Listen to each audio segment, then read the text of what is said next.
Hello friends, I welcome you all in one more knowledgeable, interesting video. Today in this video, we're going to discuss one of the very interesting judgment and a latest judgment of Bombay High Court in the case of Lok developers versus DCIT. One of the latest judgment of Bombay High Court importantly talks about validity of notice. When a notice is sent on a particular email ID which is available in the records of income tax department, right? The relevant sections for this discussion is section 282 and section 148, right? The relevant rule that falls within the purview of section 282 is rule 127 that talks about service of notices electronically through email ID, and another important section is section 148, right? Importantly, we will limit our discussion relating to section 288 as well as rule 127, and both these talks about electronic service of notice through email ID, right? So importantly, this judgment talks about the validity of the notice that is being sent by the income tax department to the SAC on the email ID which was reported by the SAC in the earlier year's income tax return, right? Because there are multiple email IDs that are available with the income tax department. Like, for example, one email ID is there in the PAN database, right? One email ID is there on the e-filing portal, which is the registered email ID, right? One email ID is there in the income tax return filed by the SAC of earlier years, and one email ID is available with the income tax department in the latest income tax return filed by the SAC, right? So it's a point of dispute that which email ID is to be considered as the right or the correct email ID for proper service of notice as per the provisions of Income Tax Act 1961, right?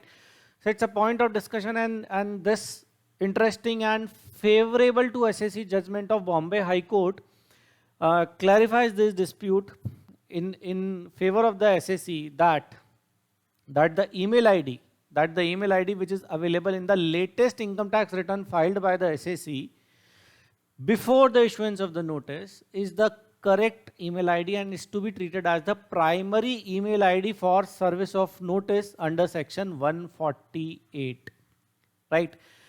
So if you want to have the detailed knowledge of electronic service of notices through email ID or through any electronic medium, you can refer to section 282, and this section 282 give reference of rule 127, and this rule 127 detailed about the options which are available to the income tax department for online service of notice, importantly through email ID, right? That which email ID can be used. Right, so let me explain you the facts of the case, right? That AO issued notice, assessing officer issued notice on email ID, right? As reported by SAC in income tax return of assessment year 13-14, right? And just before issuance of the notice, SAC filed income tax return of assessment year 2020-21. In this income tax return, SAC reported different email ID, and in this income tax return of AY 13-14, SAC reported different email ID. Means this email ID and the email ID which is mentioned in this income tax return, both email IDs were different, right? So what mistake department did in this case is that without issuing notice on this latest email ID or the primary email ID which is available in the records of the income tax department in the form of the latest income tax return filed by the SAC, department has not first issued notice on this email ID, and without issuing notice first on this email ID, department straight away issued notice on this secondary email ID, which was reported by SSE in ITR of AY 1314. In ITR of AY 1314. So the Bombay High Court held that the department, without first issuing notice on the primary email ID, that is the email ID which was reported by SSE in the ITR of AY 2021, department cannot straight away issue notice on the secondary email ID which was reported by SSE way back for assessment year 1314. Because of this, there is a assessing officer cannot gain jurisdiction over this case.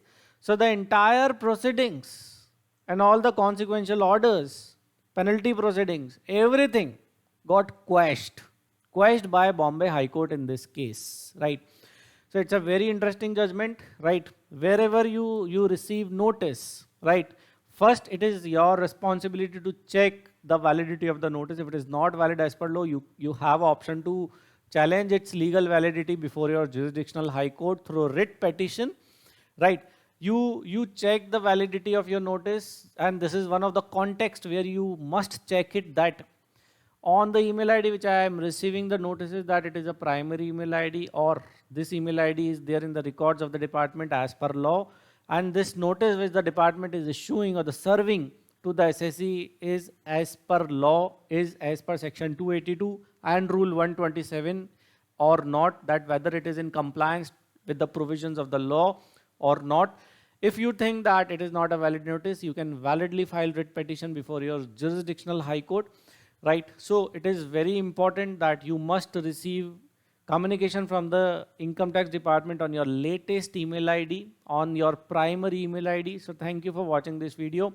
If you have any query relating to Income Tax Act, any of the section, you can post your query in the comment box. Thank you for watching this video. Subscribe to the channel, like this video. We will keep coming with a lot of knowledgeable, interesting videos like this. Thank you for watching this video. Thanks a lot. Bye.